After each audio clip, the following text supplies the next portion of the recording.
I will never ignore a silent horn again after learning what it really means. Let's find out what's behind that quiet Chevy Colorado.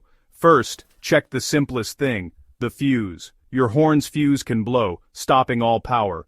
Look in your owner's manual to find your fuse box. If the fuse looks broken, replace it with the same type. Next, the horn relay could be the problem. This small part sends power to the horn when you press the button. If the relay fails, the horn stays silent. Swapping it out is quick and cheap. Don't forget the horn itself. Over time, the horn can wear out. Listen for clicking sounds under the hood when you press the horn. If you hear nothing, the horn may need replacing. Sometimes, the issue is the horn button on your steering wheel. If you press the horn and feel no click, the button could be worn out or disconnected. Still no luck?